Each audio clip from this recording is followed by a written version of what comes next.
against I. Flesh in my flesh, your mind on my mind. Two of a kind, but one won't survive. My image is reflecting the enemy's eye, and his image is reflecting mine at the same time. I against I. Flesh in my flesh, your mind on my mind. Two of a kind, but one won't survive. Survive, survive, survive, survive, survive, survive, survive, survive, survive, survive. Okay. Alright, greetings ladies and gentlemen, this is Renegade Operative here, and I would like to say welcome to the Hellblade roast. Yay. We're gonna rip this game a new asshole. Well, everyone's gonna rip it a new asshole. I have a headache, so I completely don't give a fuck. I would like to introduce you to our guest, which is the Bio Devils podcast. Introduce yourselves. Hi, I'm Dominic. I've also got a headache, so I'm just gonna go into roasting pretty soon. Where's Mr. James at? I'm here. What's up, people? This game is gonna be fucking shit. Let's get Mr. Sonic. Hello, I am. You can call me Tony, but I'm also Sonic Kick, and this Hellblade also looks like shit. I agree. Jesus Christ! Everyone's saying it looks like shit, and I made a Vine about it, so I gotta see that after this. But we're gonna have to get Brandon in here as the last guy. What's up? Hellblade looks like garbage, and I swear to God, it's gonna be an next abortion. The next Ninja Theory catastrophe. So, Are we gonna have sniper rifle abortions? I like how James is writing Hellblade the fuck you edition. Dante the Demon Killer. Get made cry. The Vegan Made Cry series. Oh my god. Oh god. Alright, we're starting off strong then. Unless James keeps writing, but I guess we could jump into the first question, and that is, what do you think of the concept of Ninja Theory tackling mental illness and fear within this game? And from what you've seen, did it look the least bit compelling to you when Ninja Theory said it was a rare sight in storytelling? Rare sight? That's bullshit. Just go play Silent Hill. I would have tested that. Pretty much just play Silent Hill. Play other games. Like, seriously, the other games I did it before you. Yeah, the whole... And just to kind of go off of what Brandon was saying, like, there are so many other games that have done it before Hellblade. It's not a new concept. That's not to say that just because it's not a new concept it can't work, but this is Ninja Theory. Originality is not their strong suit. I would say May I fear. remind you that 2 of their games have been redone because Tamim's scripts were bad. Oh, we're gonna get to that later. They actually did a lot of mean, reworking with this game too. Mm-hmm. And I mean, like, should we talk about good games that deal with mental illness, like Silent Hill? Silent Hill, I think Condemned Criminal Origins was like you had to deal with a lot of crazy shit. I think another one was Outlast.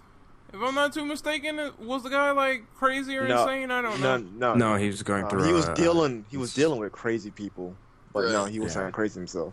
Okay, well, you can kind of say that what he saw was sort of his experience of dealing with crazy people with illnesses or deformed people or things of that nature, like something visually fear and visually striking.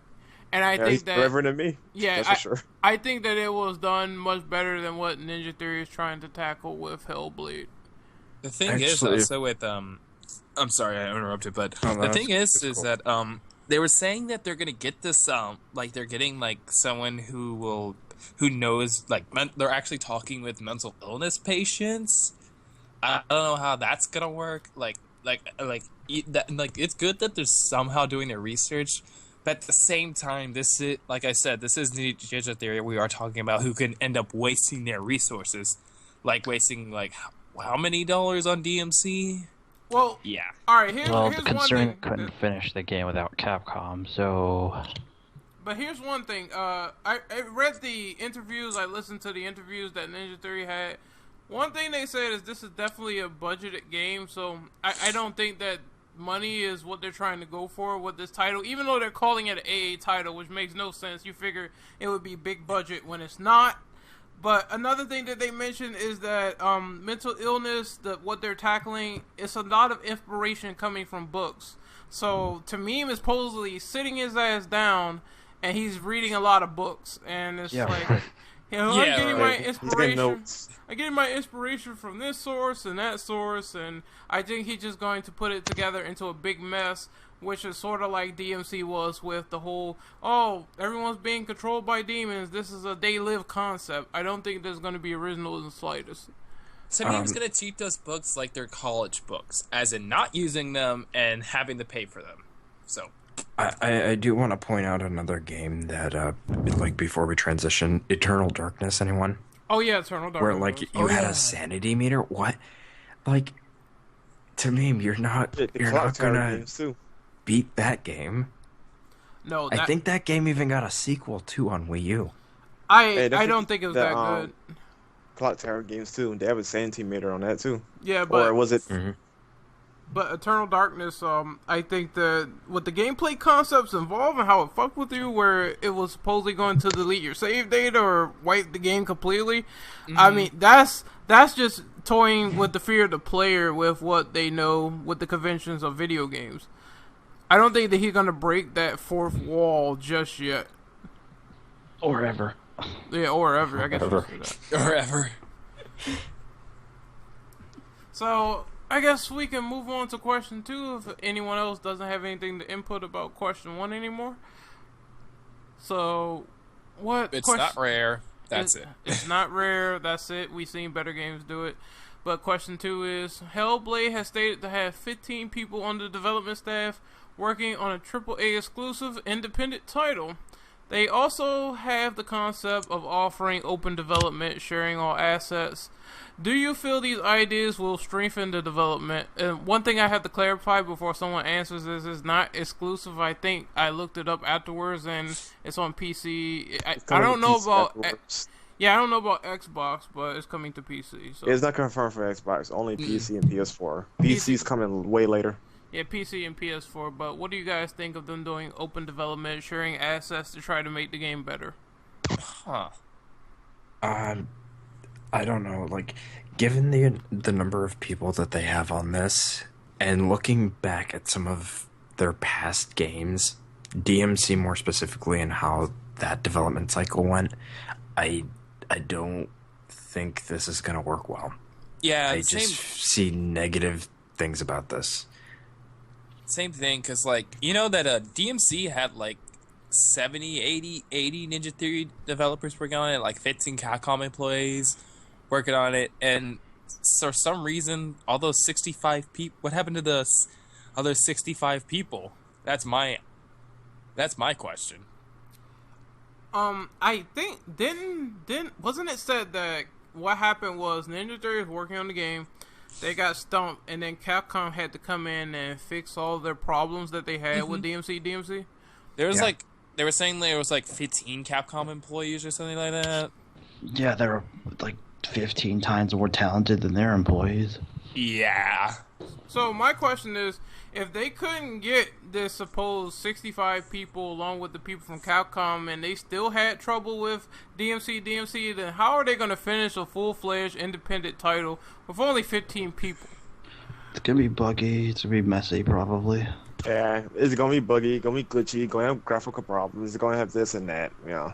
I know that we were talking about, like, the development and whatnot. Like, are they still using Unreal by any chance? Yes, this is Unreal Engine 4, yes. Okay. One thing, like, the thing is, I do like when, like, games can, like, have, like, the people make games with, like, a less amount of people. Like for example, like, a game that's in Steam that's kind of, like, inspired by Jet Set Radio and Mirror's Edge, Hover with All the Gamers. The demo was made just by 3 people.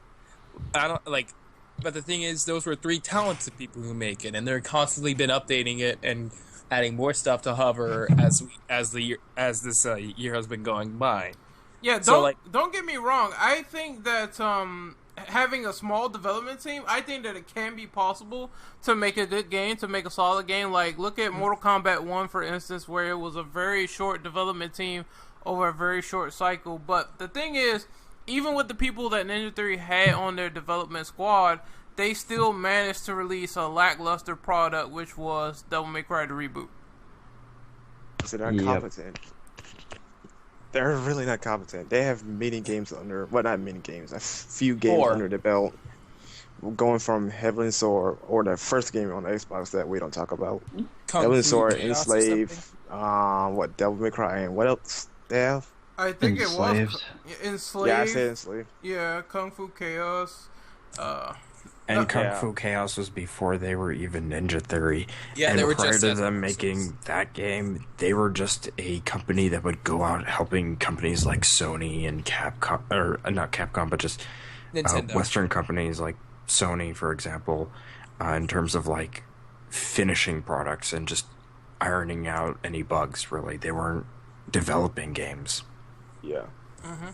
They have all that under their belt, and yet they still can't make a solid game without having issues, like serious issues, close to game breaking.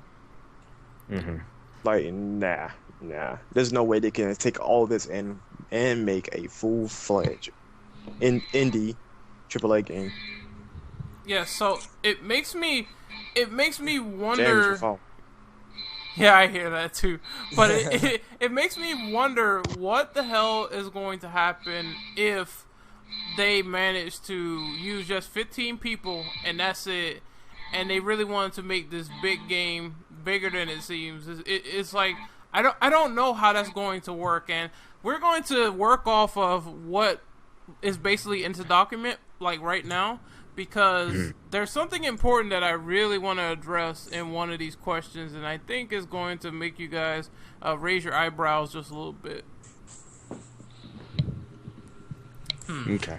But getting to the topic at hand, we have question 3, which is, how do you feel about the new game mechanics such as dynamic combat with the sword, and Ninja Theory saying the use of the HUD is redundant, as well as other gameplay philosophies that we come to know and expect and visualize.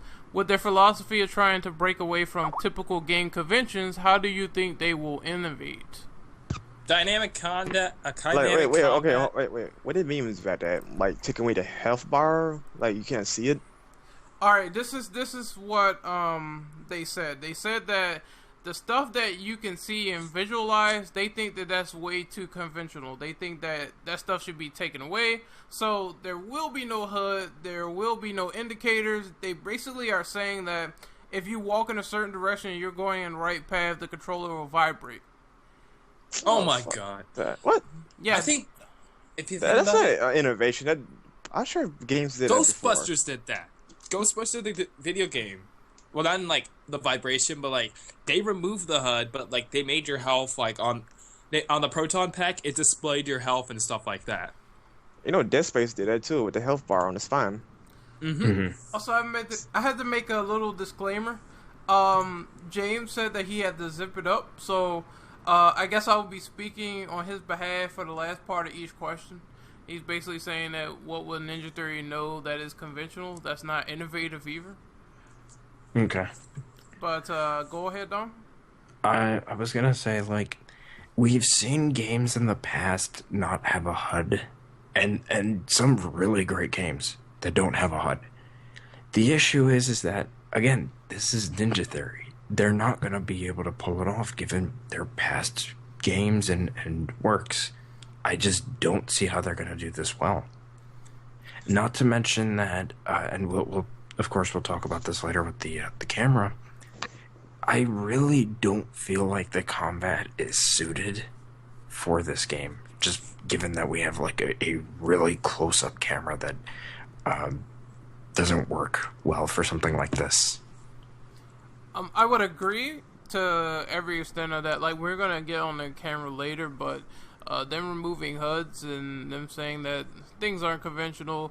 Them saying that, oh, well, in order to find a certain waypoint, the controller vibrates. I mean, I think at some point in time, they do have to realize what kind of game that they're aiming for with these things in mind, especially if Hellblade is supposedly open, as they say, open-ended with a certain open world feel to it, but it still feels pretty linear. I don't know what they mean by that, by watching those interviews, but I just hope that everything is clear and well defined, but knowing Ninja Theory games, that might not be the case.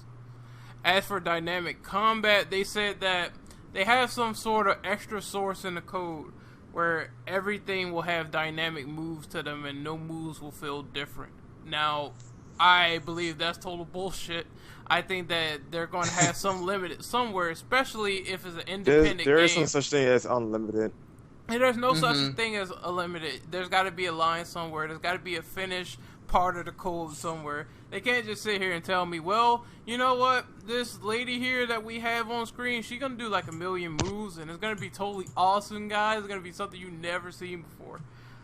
I think that's PR craziness, if you ask me. Even if you have a lot of options, you always have a limit to those many options. Even James said that's straight up bullshit. and just to add on what you were saying, Bren, like this isn't a game that's using motion control, so there's no way like you can control the sword in a specific way to, pretty much make your own moves for the character themselves. Yeah. And if it's for the AI, I really doubt they'd be varying up anything. If anything. Because usually we've seen with their past games, their AI is very, very passive. Hello, Devil May Cry. One thing I also gotta say is, the most I'm expecting, there's all these moves and stuff, is probably just as deep as Skyward Sword's combat. Mm-hmm. That must have been. I haven't played Skyward Sword, but I'm assuming that's a sick burn. Yeah, it's like they're saying, like, oh, you can freely move around. Oh, you can just you basically just slash in 8 directions. Yeah, with Skyward, you can use the Wii mode to go in direction with the sword. Mm-hmm. And just to add on to that, just to piggyback off of that, I think that is the danger of showing this much of the game as a development diary, because then someone could go back and look at it and say, oh, this isn't in the final product. Why do you guys take this out? It could be something like that they put on the cutting room floor that might be a bad choice to some gamers, and they might want that feature to return. Yep, it's just like, I'll just let. So they have to keep all their I's dotted, and they have to, make sure that everything plays accordingly and feels good, and nothing that is left out feels like it is just a punished feature that people will want to return. Like I said, I don't believe that the dynamic thing will work properly, because every dev says it, like James said, and it turns out to be bullshit. There's got to be a limit somewhere. Mm-hmm. So I guess we can move on to question number 4, and that is, speaking of the game mechanics, have you seen the Hellblade gameplay trailers, and what is your personal thoughts on how the game operated? Ooh, can I go? Go on. I guess. Go on. Let me roast this game. Resident Evil 4 with a giant ass knife. That's all this game is. That is literally all this game is. You just get a giant ass knife and you go around knifing everything. Minus the fun and Ashley and all the fun. I would like to make a little joke here. I think that the game would be much more interesting if you got the giant ass knife and all the enemies were butter. Don't forget, add some toast to that. Yeah, add some toast to that. Maybe the game would be a little bit more fun. How to toast bread with the Hellblade edition. I think that'd be pretty cool. But other than that, and before tofu mode. Yeah. God, I remember tofu from RE2. But until recently. Real quick, James said it's very clunky, it's poorly animated, and the enemies' moves look very simple and generic. Exactly. Yeah. Okay, I also can add to this. This reminds me of the game that I cannot remember right now. I'm sure it'll come to me later. The thing I've been reminded of every time I watch those trailers is The Order 1886. Ooh.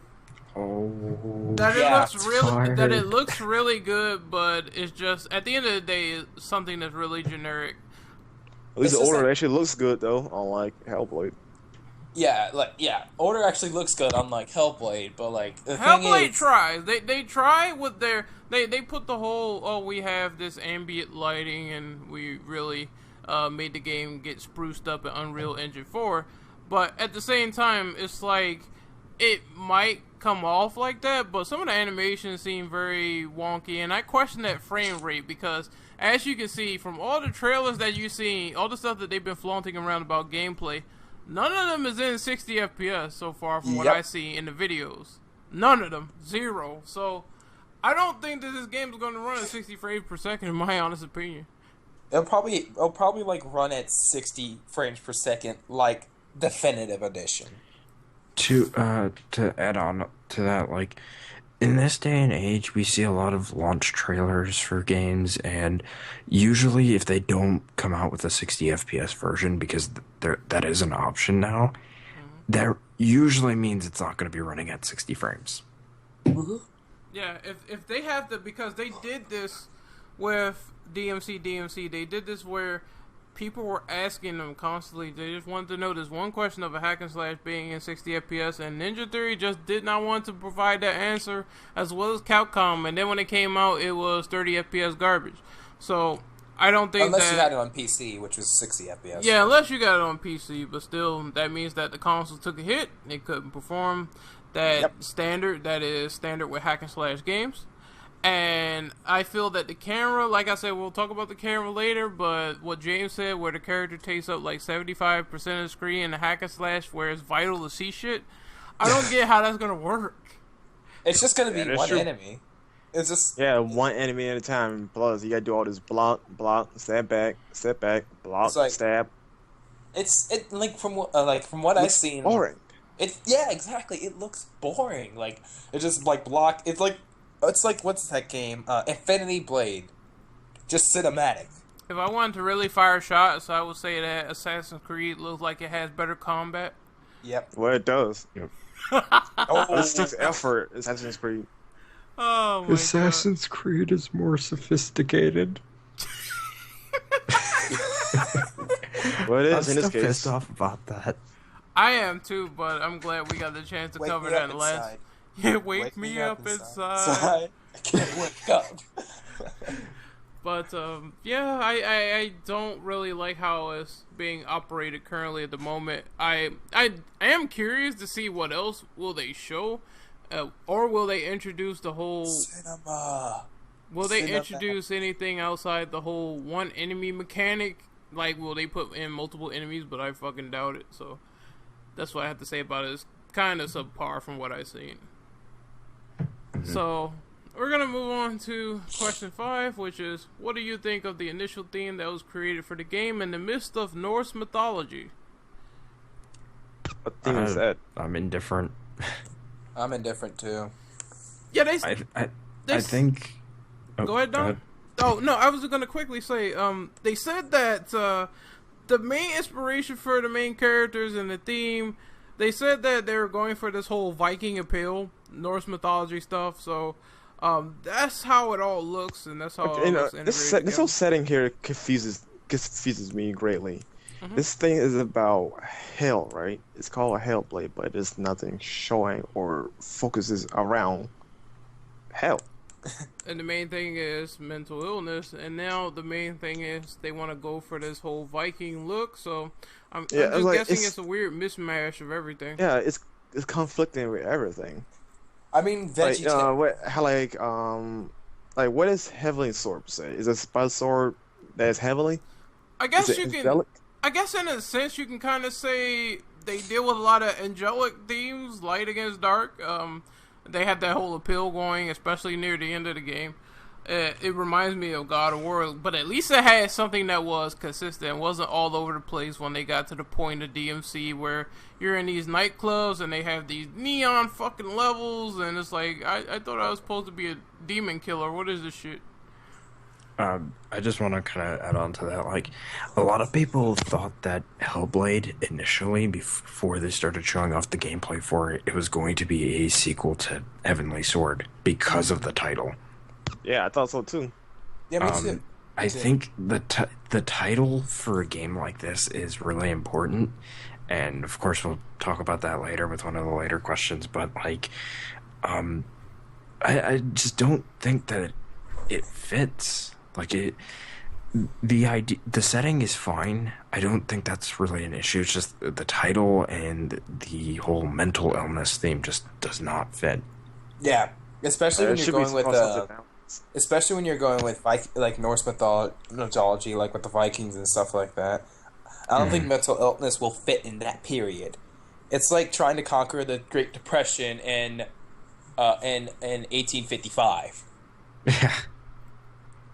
Yeah, and it's going to be like, everyone, I'm assuming that the people around this girl, they're going to be wanting her to fight. We're going to be assuming that she's a warrior. So now we're going to be playing with this warrior who's all, messed up. She's seeing hallucinations and all that other stuff. I just wonder, is that going to be played into the story where some people, eventually they get to the point where they think she's useless and she tries to fight like all these monsters on her own, and she might even attack her own comrades. I don't know how it's going to go. It can go in a way where it's innovating, but it can go in a way where it gets messed up in the process as well. I have one more thing to say. The Vikings and VeggieTales look more accurate than in Norse mythology than here. Damn, that's like VeggieTales. Savage Sonic in the chat. Savage Kick. Savage Kick 120. I'm changing that name. I'm changing my name right now to that. Oh, go right ahead. Be my guest, mate. All right. So, does anyone else have any more questions on the theme? You, Dom? No. I think I want to save it for a later question that we have. All right. Sure. No problem. So, I guess we can move on to question number 6. Based on these concepts above, Tamim said that his main character was a believable character. Based on what you've seen, do you think this has any reality to it, as the character in the story will be structured as a female barbarian? Oh yeah, no. Just no. I don't think that's what about. They said Dante was a believable character. Let's see how that turned out. Yeah, I believe a character have a half angel, half demon hybrid. That's so believable. I do want to point out that they did say, or he did say, that they wanted to go for a quote-unquote more realistic character that wasn't, quote-unquote sexualized, using a lot of these, buzzwords or whatever. You can really tell that, and I'm not going to speak for everyone, or speak about everyone over at Ninja Theory, because who knows, maybe they're not like Tamim. But Tamim, you can tell that he's probably an SJW or supports SJWs. Just given... Or I don't know, maybe he has like a hard fucking cock to video game girls. Like, but this is what he really said. Like, I listened to the interviews, and this is what he said. He said that he didn't want a character that feels sexualized in Hellblade, that feels more barbarian than normal. So just throw paint on her. That's basically what he did. Yeah, throw paint on her face, try to make her look tough. It was ironically that her that the character from Hellblade Sword is like the closest sexualized character they have. Like, look at the way she dressed, and she has big bust, scantily clad. She's a nice figure. I would kind of say what he said about that character in Enslaved. I don't know her name, but he said that there's a character in Enslaved that you might want to try to make your girlfriend at one point. I don't remember the specifics of it, but I do remember he said something like that. He was talking about, oh, Cat is like that as well, or some bullshit. I kind of forgot, but I think Cat. Yeah, Cat sucks. By the way, let's just get that in there. The Cat from DMC sucks. Donkey Balls. Dante balls. Well, that's true. She does. That's true, considering that. Speaking of Dante, couldn't you technically say that he tried to make Dante over-sexualized by trying to make him gay at one point? Oh, I remember. Wasn't Virgil going to be a dino at one point too? No, that was a rumor. No, that was Virgil. Yeah, that's what I was saying. Virgin was going to be a dino at one point. That was Jojo rip-off anyone? Dante was going to be a gay vampire at one point. Okay, I wish these ideas played out, because we could have got a better game because of it. Holy fucking shit! It's a dinosaur. Savage. Jesus Christ! What the fuck? Just all of a sudden, the final battle with Virgil, like the final phase, he just turns into a dinosaur out of nowhere. Oh, of course, it's gonna be Resident Evil 6 all over again. Hey, that's a better game than DMC. Ooh! Oh my god, this is a signature roast right here. DMC is better than all the games that Ninja Theory made combined. And I believe that James said cat just jerks off to a squirrel. Well, that's nice of you, James. And he also called Tamima unlikable asshole. So, but I believe that, I mean, she does have that barbarian look going on. Like, you know, she's from a certain age. But at the same time, it's like, that's not, it's just not appearance that makes a character. It's what the character goes through. They did mention that her experience is going to transition over into her combat. I must say that I do like the idea of a character going through these phases and growing as a character, getting more moves, but somehow I think that that's going to be flubbed up as well, so I'm not going to hold Ninja Theory to their credit of what they said in the interviews. I will only wait and see for myself. And I'll believe it till I see it. And my expectations are set just like they were with DMC. So, really? Go on. We're gonna. Sonny, do you have anything else to add? My expectations are also set. Really, really, really low. I knew you were gonna say that, you bastard. So we're gonna move on to question number 7. Is how do you feel about Ninja Theory's idea of having reusable assets carry from game to game? Now, let me give a disclaimer really quickly. Okay. This means that they're going to have some ideas that carries over from, say, like maybe Heavily Sword. They're going to have ideas that maybe carries over from Hellblade from game to game to help them out and assist them with development of their new titles. That's actually not a bad thing, really, because Yakuza does it. Yeah, I guess so. I was going to say that it's not a bad thing for any game to really borrow from previous works, like any company. Like look at FromSoft, for example. They take a lot of their aspects from all the Souls games and work and improve on them. But given that this is Ninja Theory, and again, I have to keep stressing this, they're not gonna I don't really see them taking the best things from their games and putting them into Hellblade. I feel as though they're going to take the worst aspects of each and every one of their games. 30 FPS, no styles. I can definitely attest to the frame rate aspects. Like I said, all of their videos are suspect that they haven't been in 60 FPS, so I know they're gonna probably flub on the frame rate. Yep. It took the next generation consoles for Definitive Edition to run 60 frames. Let that sink in for a second. If they can't run 60 frames with Heavily Sword, right? That didn't run 60 frames? I don't remember. It was 30 FPS. It was 30. It played like a 30 FPS game, so I'm going to say 30 FPS is a safe pick. That's going to be my safe pick. If none of their games can run at 30 frames per second, what makes you think this one will? Yeah. I don't think they're going to hit the mark on that, unfortunately. That's just I my would give opinion. them little credit on. This is the next generation. They could probably pump it up better than good last generation. I just want to point out that they're using my breath. I just want to point out that they're also, because they're using Unreal 4, you'd think they'd try to push the limits with that engine since they're more familiar with Unreal. Yeah. I mean, they've been using Unreal 3 for most of their games, so that is all their games, to be honest. Except for the Xbox game that we don't that doesn't talk count. about. We talk about 3. Unreal 3 Yeah. in particular. All the games ran Unreal 3. All the games, when they were considered Ninja Theory, or whenever they became Ninja Theory, have been running on Unreal. So I don't see why they're not trying to push the boundaries. If they were a good company, that a good development team and a good development company that tries to innovate and tries to push the boundaries with each and every one of their games, they would try to, do something they're not really comfortable with, but at the same time try to deliver a good product, which I don't see them doing. Arc System works with Guilty Gear Xrd. Well, nice of you to interlude on that.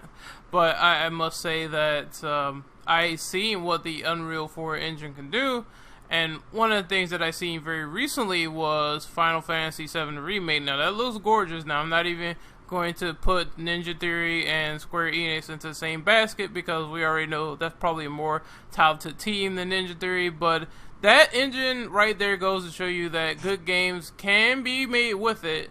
Now, it is not like they're doing this whole, we're going to put this hack and slash on Unreal Engine 4 when Final Fantasy VII is shaping out to be a action RPG, and it's looking really good for the mechanics that it uses.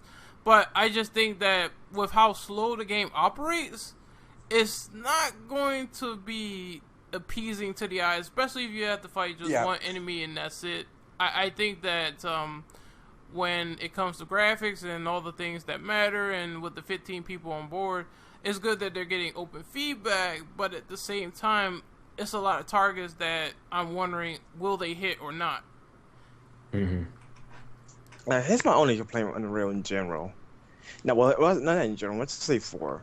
Now, I'm just going to say as a startup development, though, it looks kind of spotty. Like, the animation looks very weird. That was my first reaction when I first saw Shenmue. It looked very weird at first. I mean, graphically, it looked bright and vibrant and colorful and whatnot. But the animations looked weird. Yeah, like the animations looks very weird.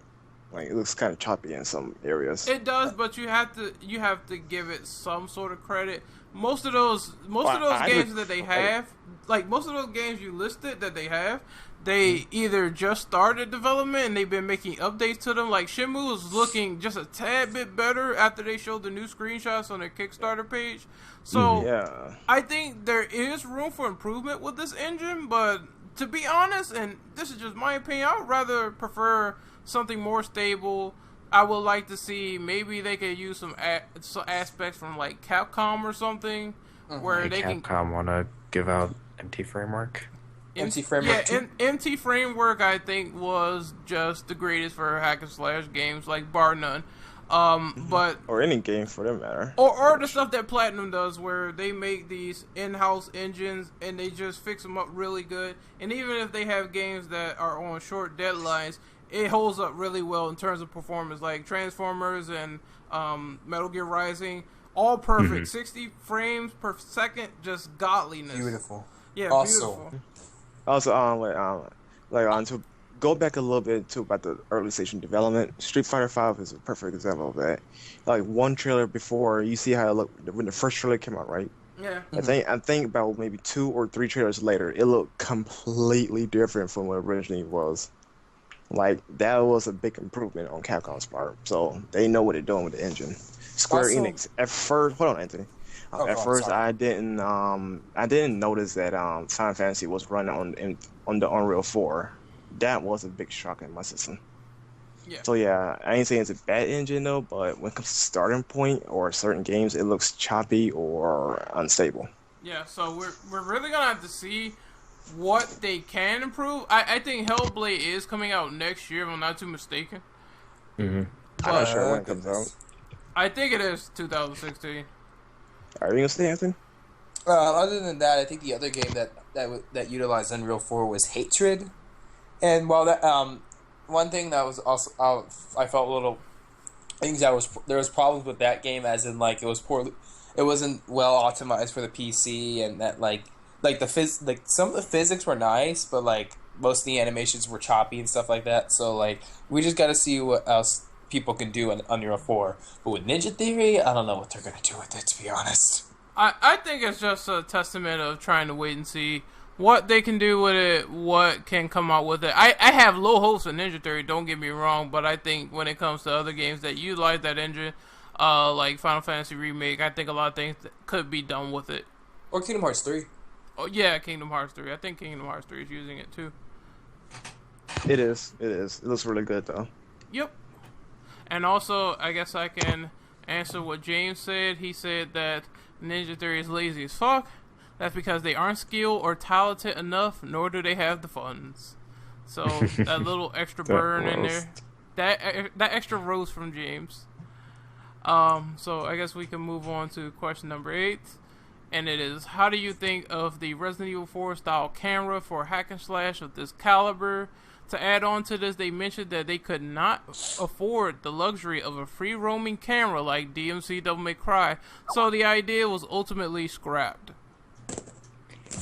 I have to question that entirely, because they're independent developers that go with whatever camera style they're using. Unreal 4 is a free engine, so it's not like they can't, do a different camera style. I feel as though that's just an excuse they're using. In other words, they're just lazy. For a hack and slash, honestly, I think if the camera was pulled back, like, say to the point of like God Hand or Chaos Legion or something like that, or even DMC, that or doing a fixed camera angle style would be better for a hack and slash. Mm-hmm.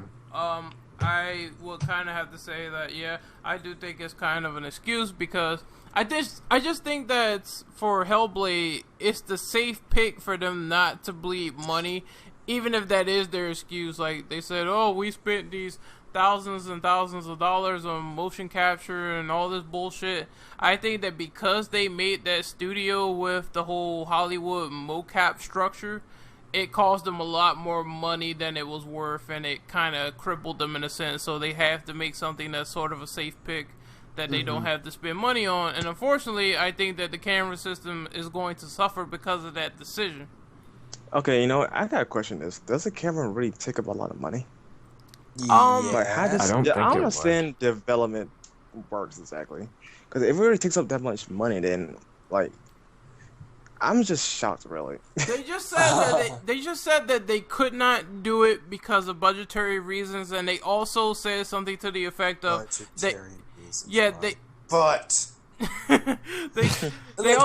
know of like freaking indie games that have a free roaming camera, let alone other indie hack and slashes. I think there's this one game. All right, Sonic died. Yep. I'm in talks with a. Sonic, your internet is messing up. Just letting you know that. Out. But I was gonna say that. Well, one of the things that they said was that it was budgetary reasons, and they also said something to the effect of something was going on where the free camera could not be introduced because they felt that even though it was a good idea in concept, they said that the whole thing could change the entire game, and they felt that a third-person game of this caliber with a hack and slash would be better benefiting to them. I don't know why, because they would make it fun. But they said that the first thing that they tried with this is no game did it before, so they wanted to be the first to try it with like hack and slash. And be the first to fail. Yeah, and they said it was risky, but that's something they wanted to go with. Okay, now to go back to the whole I feel about the camera. It looks stupid. You shouldn't use this camera for a hack and slash game at all. I mean, even then though too, because I know I'm reinstating what I said, but still, there's indie titles that use free roaming cameras. Just like I think that one game that's on PC and PS4, like Mitsuri Karahikake, I think that's what it's called. But basically, you still have free roam controls over your camera, and there's actually bunches of enemies falling on the screen. So, of course, you need full control. And of course, only time we have one guy fighting is when you clear out everyone, or when you're fighting a big giant baddie. But that game is repetitive, but still. Yeah, I think for they were going on for a hack and slash melee. This is the first time using it. I think that God Hand was sort of shot in the dark. That worked in my opinion, because I like how the game functioned properly. Even though a lot of people didn't like the camera, it sort of felt like it was that hinder is there to overcome the adversity of the camera and the moveset and being attacked from all sides. I like the way they did it and the way the movement was, and sort of supplemented how the camera worked. For this game, however, it seems way too close. If you're fighting one enemy anyway, what is the fucking point of a third-person camera if you just, you fight one guy, that's it, you get out of there, you go to the next area. I think that if they do introduce more than one enemy, it'll be even worse because it's a little bit hard to see. I will say, in terms of a shooter, Resident Evil 4 worked well with this camera because of the whole, you can just point, aim for the limb, go up and do a melee move. It was pretty easy and it flowed well with the controls. And that's another thing that's going to factor in with the camera is how the controls will work and will the control feel fluid enough to supplement that camera. Hey, in before higher difficulties, you fight more than one enemy. That's probably going to happen. I wouldn't put it past them at this point. I do want to say one other thing before we transition.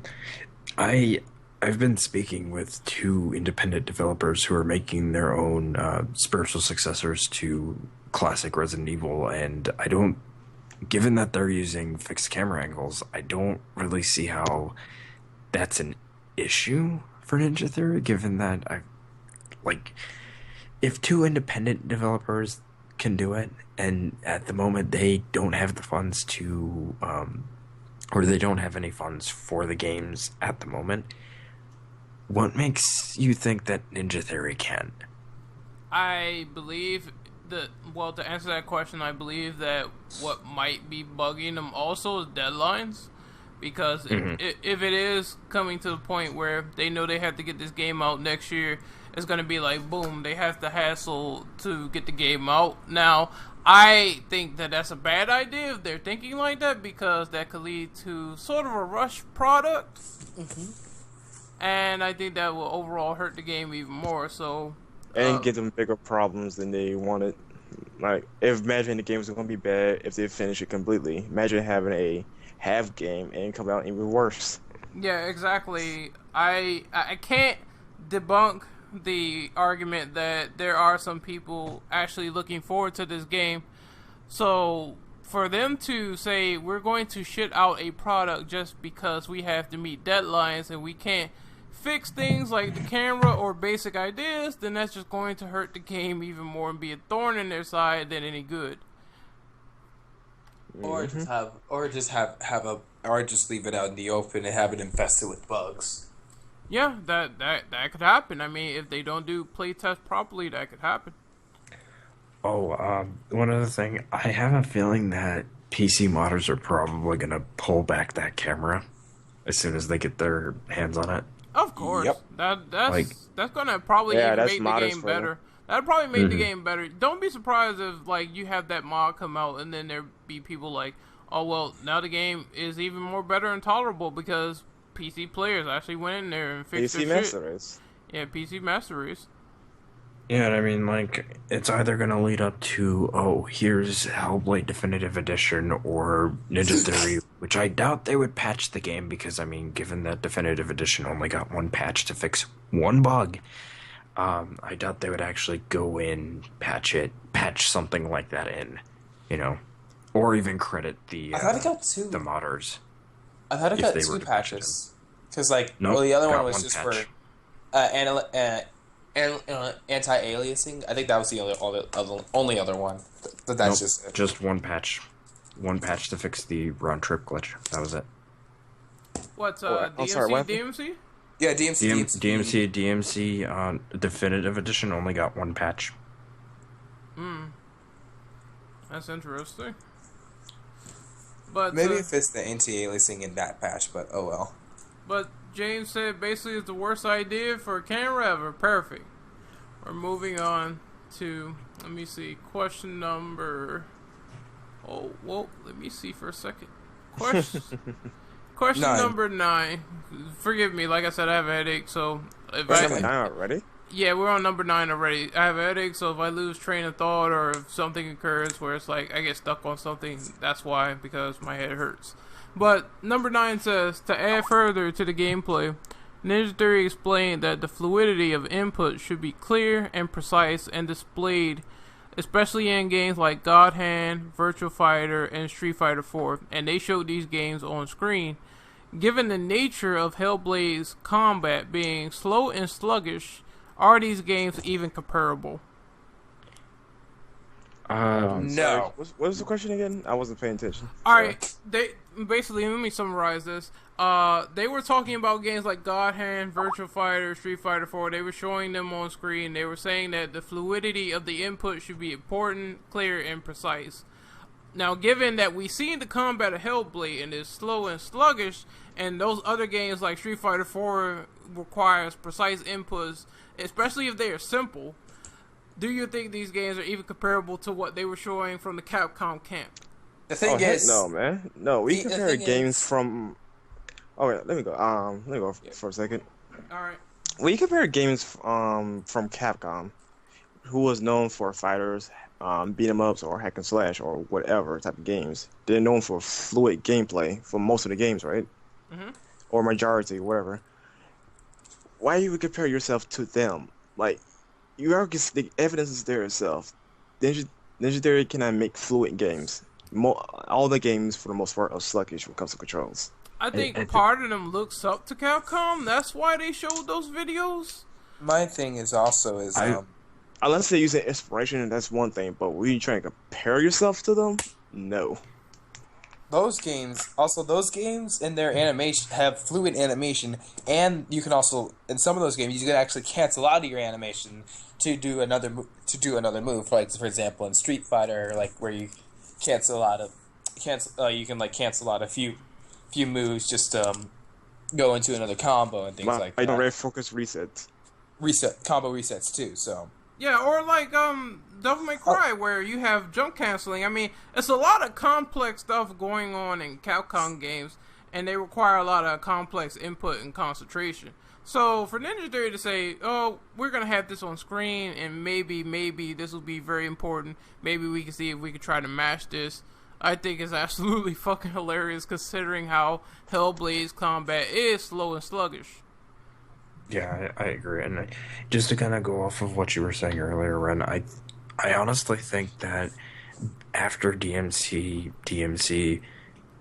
they kind of got cocky to the point where they think they're better than Capcom, which I fucking doubt. That would be, or not doubt, but I really think that's a stupid fucking idea of Ninja Theory to think that they're better than Capcom. I mean, sure, Capcom fucks up a lot, but at least Capcom makes good games. Wait, we talking about Capcom from hundreds to games to one. Yeah, okay. Yeah.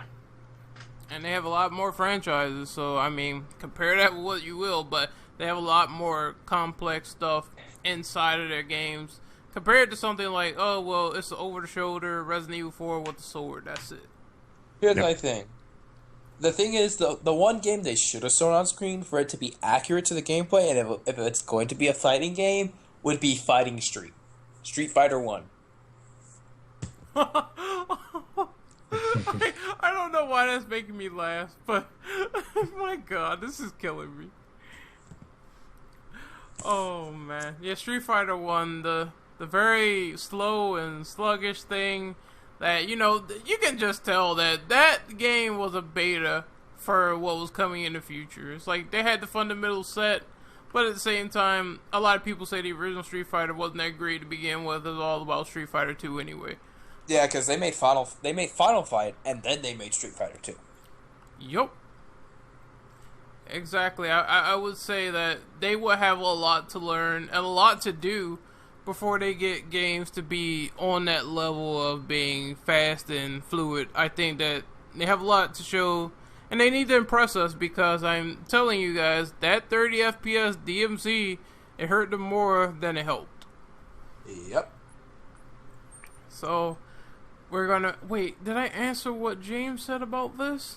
Oh, yes. He basically said that the Ninja Theory comparing themselves to Capcom is like comparing an acorn to a tree. But moving on to question number 10, Ninja Theory. Oh, and this is the question that I wanted to get to all night. Ninja Theory offered a play session on Hellblade, and it was described as an abomination on the first test play of the game. How do you feel about this information? Good. That's probably very accurate. Yeah, like... I mean, anyone who's ever played a Ninja Theory games knows that they're not that great. They're on average they're to really bad out there. You got a couple of ass kisses out there that will defend Legendary to the end. Yeah, but it's bad to. I think that they never should have even. I mean, I can see that they have like this whole open development thing going on, but I think that right there should have sent off a red flag. Like, to me as a gamer, that was sent off a red flag. Oh, you had this test play and you're testing out your game and it turned out to be shit. So now people are going to be thinking, the logical people, because, you know, I'm not talking about the ass kissers over there to the left field kissing everyone's ass and throwing their money away. I'm talking about the rational people who care about games who be like, well, they had this test play and it was bad. So what made it bad in the first place? Because we all know we can talk about games all day, but when it comes to the experience of actually picking up the controller and playing it, it's a very different story, and we give our feedback based on that, based on our experience of playing. You know what that also reminds me of?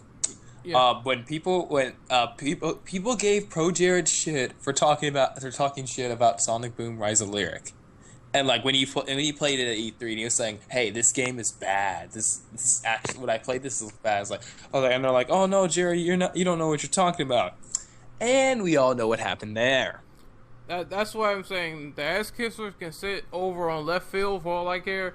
I want to know what went wrong with the playtest, because I just don't get how they're testing this game out. They keep clamoring and saying it's going to be good. They keep comparing it to other good games. They keep putting Street Fighter 4 footage up and comparing how their fluidity will be. I just keep thinking to myself, like, what went wrong? What are they trying to fix? It's good that they're trying to fix it with the open sessions, but it's like, I really would love to know. And I think it's because of the whole slow and sluggish gameplay, and they really aren't just probably appealing to a lot of gamers. Maybe a lot of gamers aren't into the whole kick of the whole mental illness thing and it's affecting gameplay. Maybe because the game is open-ended and it doesn't have HUDs or things of that nature. Maybe people are getting lost. Like, they have to figure out what the problem is and try to iron it out. They're appealing to the Tumblr crowd, and I learned that really, really hard. I think this past summer. But Dom, you wanted to say something? I'm sorry. We were on the whole. We're on the whole the play test that they had. The first play test went horrible. Yeah, I think that, like, as I had mentioned earlier,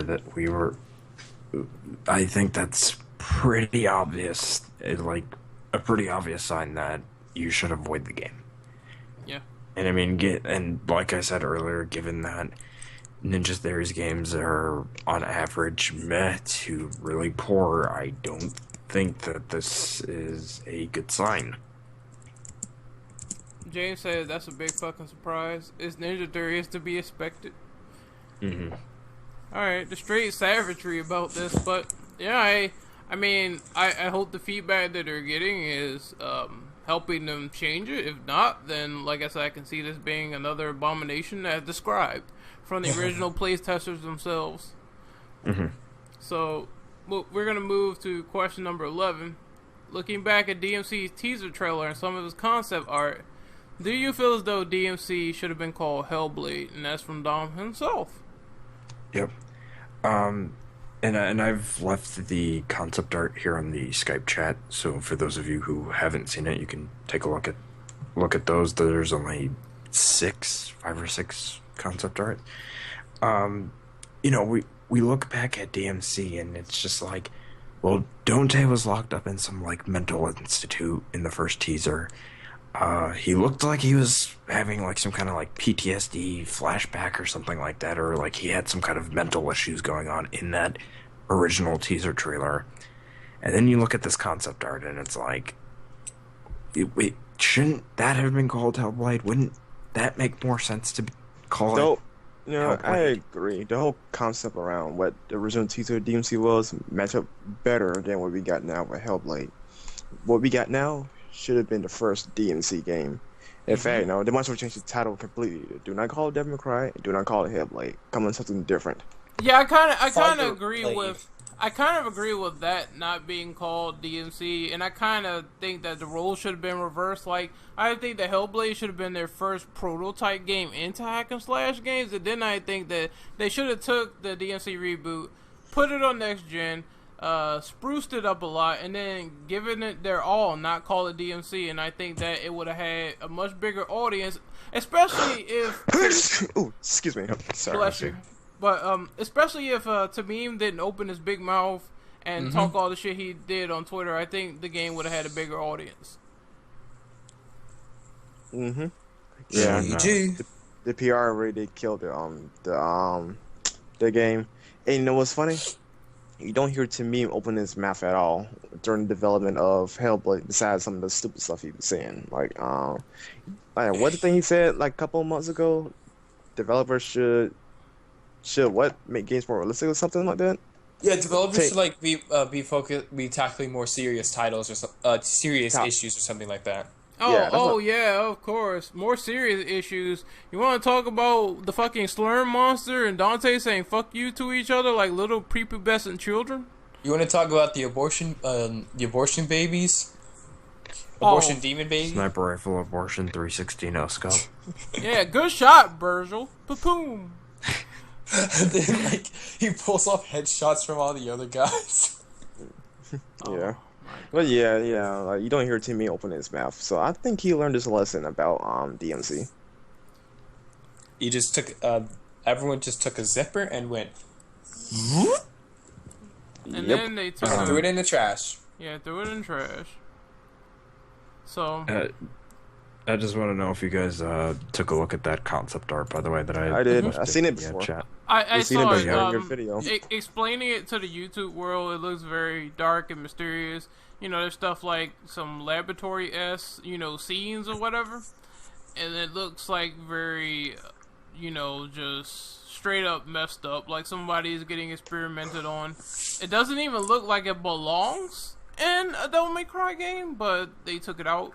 So, I'm curious. I think that would have been a much better idea than what they changed to try to make the new Dante appeal to more people by making him, sort of like the old Dante, but not really. Make him edgy. Yeah, it would fit more with a mental illness theme. Like, you know how I said previously how, like, it would fit, I think that type of game, like, area that Limbo and stuff is in, that would fit more with the mental illness than say Hellblade does. Because you remember when I was saying like the Great, like saying like to have the Great Depression like 1855. Mm-hmm. And at the same time, you can it would work more better with the world of DMC rather than this Nordic world of Hellblade, Norse world of Hellblade. That's what I personally think. But yeah. Yeah, I think the role should have been reversed. Hellblade should have been a prototype, and DMC, well, call it something else. It should have been their big title that they could have did. So much more with. So, I guess we're going to move on to question number 12 already. So, we're nearing close to the end, so... Finally. Question number 12 is, were you surprised to find out that they use facial capture on one of the developers to create the main game? And, the main character. Sorry about that. Sorry, I think I accidentally cut that sentence short. Yeah, they use one of the developers for facial capture on the main character. Also, given that this is the second time that they have done this with one of their games, do you think this gives off a bad impression? Honestly, I don't have much of an opinion about it nor a problem, because let's look at Deus Ex. The designers, I think, or the director of the game is actually the main character. Oh, which Deus Ex? Adam Jensen? Yeah, the recent ones. Mankind Divided and the last one. Human Revolution, I think that was the first one. Mm-hmm. Yeah, the main character is actually somebody from the dev team. So yeah, there's no big deal using somebody from your development team though. But like, if it saves you money from hiring an actor like Capcom, then sure, why not? Okay. Personally, I think that it would be better if, like, they got somebody to be an actor, or if they, got somebody's likeness other than one of their developers, if it's for the main character or any of the important characters that are helping the main protagonist in their journey, or even going against them if they're the antagonist. So I think what I would look to as an example of putting yourself in a game, it'd be kind of like how Hideo Kojima has put himself into Metal Gear before. Mm-hmm. And just how he's not really a main character or playable character, he's just like a little Easter egg. So I think I'd be more okay with something like that. And then as far as their reputation, I think it kind of does give off a bad impression to an extent, given that this is the second time they've done this, and the first time it didn't really work out well. Oh, you're talking about who's to say that the second time it's going to work well? You're talking about for DMC, where the director made himself the main character. Yeah, okay. Yeah. Besides that, though, if it's a new character, then no problem. But when you making the the old character yourself, that's a problem. Alright, I think, Brandon, you have a little bit of background noise going on. I don't. Well, apparently, I think it is. It's either you or Dom, but to go off of what you said... I'm not playing. Yeah. I have nothing on. Yeah, it's not much of a big deal. I just thought I'd let you know, but... It's like a bell, not a bell, or like a little bell or whatever, like that you move around or something. I don't know. Yeah, it's not a big deal, but basically, this doesn't surprise me, this news. There's been plenty of developers that use their own developers or people in the office as facial captures before. Mm-hmm. I think Max Payne 1, I believe, the main guy who directed the game was Max Payne. So what they're doing does surprise me, especially if they are hurting for money for this game, because they don't want to go over budget with it. So, right. And with the first teaser, from what they said, apparently they said they wanted to rush it out. So that's the reason why they chose one of the ladies around the office, because she was available, she was willing to do it. So that's why they chose her. But I do think that, yeah, it's good to have talent in there instead of just people around the office, because, they can do the face, but how will they act if they are on stage and they need that actor there? It's like, they two and two might not mesh well together, especially if they are working on the team, unless they're really good actors. Well, and that's just a shot in the dark. Yeah, especially because, to be honest, if you're a game developer, you're mostly I have no offense against anyone who, all game developers are created differently, but at the same time, you're mostly a shut-in. I'm not saying every game developer is a shut-in, but still, then I don't think most of them are good actors at all. But I could be I'm possibly wrong about some other developers who are game developers who are probably good actors, but for the most part, you're mostly just shooting blindly for that. Yeah. I do want to say that because I think in that same developer diary they were saying that they put on another layer of mesh onto the character model that added in scars and particular wrinkles onto the protagonist's face. They also said that they're using some new camera to catch people's faces in 3D. Right. I think it would be a little bit more understandable if they got multiple people's faces and kind of just generated some kind of face through the mesh by mixing and matching certain portions of their faces. Mm-hmm. Yeah, that'd be pretty good. Maybe some sort of I forgot what they called the thing that they just take the photos or whatever, and they just use those photos to try to render the person's face digitally. But I think if they're going for less expenses, then they should use less resources to make it work if they're really hurting for money. But it seems like they're trying to use whatever they can, and then they're trying to also use this technology where it's new and it's capturing people's faces in a certain way. I think that's probably going to take out of the budget as well, and I think that one of the things that they should be focusing on the most instead of the faces is the gameplay. I do also want to say that you do see a lot of like independent developers, and not always independent developers, but just in some cases, developers do make faces from scratch. So I don't see why they couldn't just do that, because it potentially could have been cheaper to do. I think that their assets on that, they got the graphics down with the device they use. And then most of it went into, from what I was getting out of the interview, most of it went into motion capture. Yep. Because they were explaining that they used motion capture in the past, it really helped them, but they were trying to find cheap ways to use it. And then basically what they did was they just captured all they could with the footage that they had, and they just passed it off to their other developers.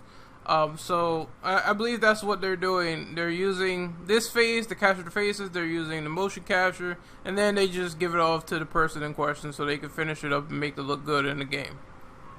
But like I said, I think all that stuff is irrelevant when it comes to me as a gamer. I think that the most important thing should be gameplay. They should drain all their money into making the game the best as possible while, making it look serviceable. I mean, if it looks like crap, of course it's going to get called out, but at the same time, a game could look pretty, but it could still be a polished turd. Yep. Hello, Assassin's Creed. Hello, Order 1886. Yep.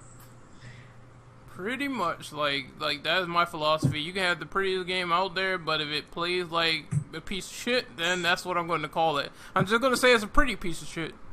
Yeah, you know what's funny? It's exactly what Angry Joe said. That scrub Angry Joe said. Angry Scrub? Angry Scrub said that. He said exactly that. You can have the prettiest graphics in the world, but if your gameplay sucks ass, it's still shit. Just a good looking piece of shit. Yeah. If only you had good taste in games. Ooh. Okay, no, let's not get into Angry Joe right now. Yeah, let's not, but man, that burn was insane. So, I guess we're moving on. We're winding down to the last 5 questions. So, I'm gonna answer these really quickly. I'll answer 2 questions at a time because I think that'll wrap things up faster. And these are easy. Did James say anything? He stole what I said. Let me see what. You stole what I said. So. So we're going to move on to question 13 and 14, and that is, Hellblade will also be coming to the PC. Do you think the audience will engulf or inject the game? And Hellblade on the PC will have mod support and have 4K resolution. Also, question 14 says, how many FPS do you think this game will handle, and will it be consistent? So we're answering both questions. It coming to PC, I think. Okay, fine, whatever. I don't know how they would take it, really, but I do have a feeling, like I mentioned earlier, I really feel like they're going to be pulling back that camera. And then later down the line, we might see a definitive edition or a patch that copies off that said mod, and those PC players, those modders, are not going to get credit, just like they didn't get credit for the Triple Angel Evade that DMC Definitive Edition got. Wow. For example, which was a PC mod. Oh, really? Yeah, Holy Definitive Edition. Yeah. Definitive Edition is basically mod support. Stolen? Because God Must Die, not hardcore. Was it God Must Die and something else was mods for Democrat 4. Wow, that makes me think of that game in a whole new light. Holy fuck. Yeah, you didn't know that? I didn't know that at all. I could have sworn I told you that before. No, I never heard. I could have sworn. If you told me, I must have forgot it. I honestly think the same PC audience who are gonna engulf the game are gonna be the people who bought Gone Home, and I wouldn't be surprised to see it on Anita Sarkeesian's curator page. I think that some people, like I said earlier, some people are looking excited to this. I don't think that it would bode well if it has a bad port. And I think that DMC was, no offense to DMC, I'm sorry I interrupted, but DMC was pretty ported well. If you give it to those same people, it probably wouldn't be ported well. No. But what I'm trying to say is, we know how the PC community is if they receive something that is bad or something that they don't like, and they pretty much just tear it apart. They chastise it to no end in sight. It'll take mods to fix the game. So, I think that they do have to have a certain care in mind of how the PC players will play this and how it will all run smoothly from there. Like I said, and like Sonic said, not like I said, but like Sonic said, DMC ran it well, but at the end of the day, they need to have that consideration in mind. As for the frames per second, like I said, it's shady with the YouTube videos because they didn't show them in 60 FPS just yet. And I'm not sure if these are placeholders or if Ninja Theory is uploading videos like they're on fucking meth and they don't know what MP4s are at 60 FPS on Sony Vegas. But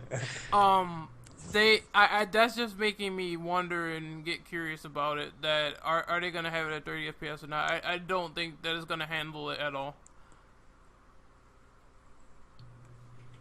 And if anything, I think that this could be one of those games that gets taken through Digital Foundry and some stuff is gonna get discovered there and they're gonna get exposed. There might be some frame dips. I just sort of feel it happening in my bones, but again, we'll see what happens with that.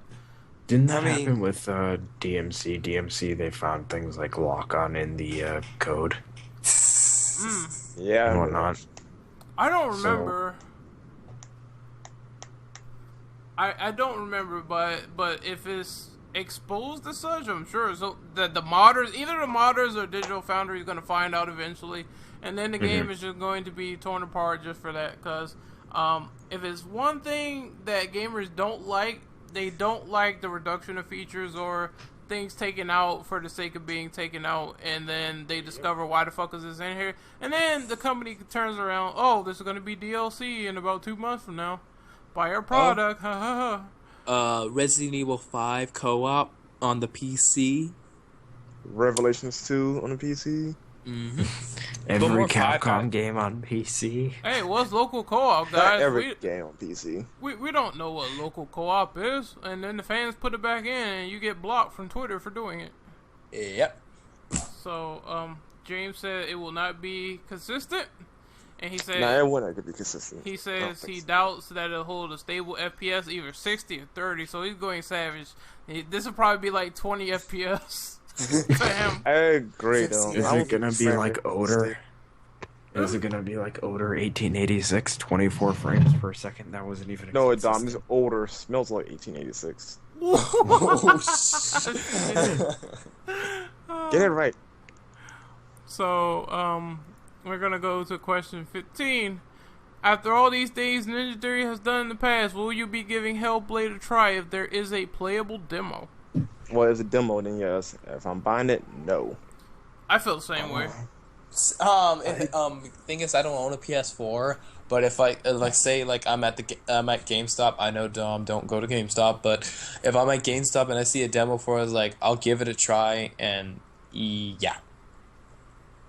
But if I ever choose to buy it, no. It's dependent on that demo for me. I don't think that I would buy it for shit less. Speaking of which, I don't think I would want to, given that Ninja Theory's past track record with demos, with DMC bricking consoles before. Well, Heavenly Sword wasn't too bad. I played a demo. In fact, that was my first experience with Ninja Theory, which before I knew who they were, long before that. But yeah, it wasn't too bad of a demo. DMC, on the other hand, messed up my PS3. Damn. Holy shit. The game messed up my PS3. I want to go to Ninja Theory's office and throw a skunk in there immediately. I'd be like, it'd be like a skunk attack. I'll bomb the place with shit. Yeah. Yep, just go in and stick my boot so far up to me his ass, he will taste what I've stepped in. Oh my god. But yeah, if That is really shitty. But like I said, I'm looking forward to it. I don't want to say that I'm excited, even if I'm looking forward to playing it. I just want to see how the whole thing went with after the playtest. The game was shit. I wonder, did they improve it or not? And if my judgment is that the game is still shit, then I'm gonna call it as such. Cause I'm the type of guy that even though they fucked up, I like to be optimistic about most of the games that come out if I have not played them yet, and they progress along either smoothly or terribly. I just want to play them for myself and see what is it to deal with them, and then I will make my judgment from there. Like I did with DMC, I went in basically. I know it was a piece of shit from the PR, but I didn't let that judge me playing the demo. And then I played the demo, and I'm like, this is not good for hack and slash. So the only reason I got the game was because someone gave it to me, and my opinion did not change, even if it was 60 FPS with definitive. I thought you said your penis did not change at first. Why? Why, Sonic? The Why? misquote is real. The misquote is real. Nice misquote there, you asshole. So, and basically what James is saying is, let it be known that a demo for the PS3 actually destroyed Brandon's PS3. Alright then. And it was DMC, but yeah. He said if it was a demo for Hellblade, he would try it, but he wouldn't buy it. So, number 16, it's basically a troll question from Brandon, is how many units will this crap sell? 0.03 million. Zero. Negative 100. Fuck it. 0.03 million. That's the same amount as Yakuza 1 sold in the U.S. Like, I know you guys are joking right now, but like legitimately, I think they'll make a few 100,000 units because there's obviously fanboys for this company. There's obviously a bunch of dick suckers for Tamim. We know this. Let's add on to that. I want to piggyback off that because there's a lot of comments saying, "Oh, when are you guys gonna make DMC 2 after this?" Mm-hmm. And most of their fan base is from Tumblr. Oh my god. Cancer incarnate. So, I mean, they're going to sell. I just don't think they would sell much. And even if, like, myself or Brandon or James were to somehow enjoy that Hellblade demo, or even you or Anthony, I really just think that we would buy the game used if we did like it, because I don't think Ninja Theory deserves my money. I don't think Ninja Theory deserves any money from any of us. So, like, but they are going to sell something. So I think it's going to be in the 100,000s. I'm kind of the same too, because it's like I know the bad PR was fucked up. Like I said, I wouldn't mind playing the demo, but as for support, fuck no, because when you got ridiculous things like Tamim being on Twitter and saying that, if people didn't buy this game, we don't have a fix for things in the game that'll make your nose bleed or some shit like that he said. I think he said we don't have a fix for face palming till your nose bleed. When someone said, you can fix this in the game, my tip. So when there's people like that are douchebags, it makes you not want to support them, and it makes perfect sense. Yep. So I'm waiting for... go ahead, Brendan, because I'm kind of waiting for James to finish. What do I want to say? About the units that this crap is selling. Yeah. I think they will sell some stuff. And also, to go back to the fanboys and whatnot, yeah, I seen some comments saying, "Oh my god, this looks good," or some people was making excuses why how the camera looks. Have you heard of first person to get the experience? I need to experience this video game. I can't wait to experience. I had to ask for this. Wait, I never asked for this. Next thing you know, it's gonna have VR. Oh god, no. I think I've even seen some fanboys saying that Ninja Theory's doing a great job with the depiction of women in Hellblade. Nigga, you crazy. And I remember calling some people out on that, and they're just like, "No, what are you talking about? Ninja Theory can do no wrong." Yeah. Yeah, points to DMC, and they're like, no, that was a good game. That was a good game. Except for it's broken and still needs patches. I'll be real here. I think that if they were thinking that... Bless you. Excuse me. But I think that they were thinking that if women were strong in that game, they never played Devil May Cry 3 in their life. Mm-hmm. Nope. They didn't play any Devil May Cry game in their life. Would like to... This lady and her giant and her Calian would like to have a word with you. Yeah. Mm-hmm. Tifa Lockhart would like to say hello. Oh yeah, Tifa's pretty good. Every single Mortal Kombat character will say hi. Oh yeah, I have to agree with that. Like friggin' every created character. Blaze the cat also says hi. That's not a woman. It's a cat. That's it's woman. A female though, but still technically it's a woman. Oh, I was thinking of Big the Cat. Stupid. No, not me. Big the Cat. Blaze the cat. Stupid me. Blaze, man, that's big. I don't know why, but that just came to my mind. I was like, that's not a woman. I was like, oh, okay, there is a cat character. Just go play Sonic Rush, alright? I have never played that game at all. It's fun though. I recommend that one. But let me see what James said. He laughed at me, nigga. That's not a woman.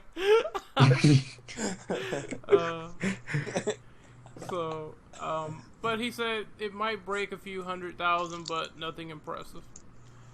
So the last question that we have is from James himself, and that is: do you think Tamim will reactivate his Twitter after being embarrassed and basically destroyed by Capcom and DMC fans? I doubt it. I think he's sticking more towards Ninja Theory's official Twitter page. Mm-hmm. Mm-hmm. But if he were, I will directly send him my video where I delete DMC DE off of my PS4. I will, once he does, I will buy a copy of DMC and then I will smash it and send it to him. By used. Yeah, exactly. I'm just gonna be stupid and send him that meme of Dante in suspenders over and over again. And before blocked. We're all gonna get blocked by Tamim. Hey, that was him saying that. Oh well, I think that this would be good concept art for the character. This motherfucker in the suspenders and shit. Or give him the Jason Statham looking character. That moral Jason Statham looking character. Should we send him the one where Dante looked like a felon? And he kind of looked like Monkey from Enslaved? I can't believe that was actually Dante. No, let's end this before we get into... Yeah. The DMC roast, or the Hellblade roast becomes the DMC roast. Yes. Didn't really get off topic there, no, but... Well, James is going savage. He said that new Dante is a hipster faggot, and he also says there's a tall, bald man with a barcode on his head looking for you, which is AG47. No, I think he's talking about me. Oh well, Brandon, you're screwed. You can't beat Agent 47. No. I am Agent 47. No, you're gonna. I know black man. I know black 47. You're gonna get dumped. You have hair though. Cut it off, fool. Shut up. You're gonna get dumped. You're gonna get thrown off a balcony. It's gonna be made to look like an accident. You mean to me, right? Oh God. Well, I remember he went bald, but let's end it there. Bald Tamim sucks. Tamim sucks in general. What haircut does he have now? Hellblade sucks. It looks like some metrosexual Nathan Drake haircut that's black. I swear to God, that's how it looks to me.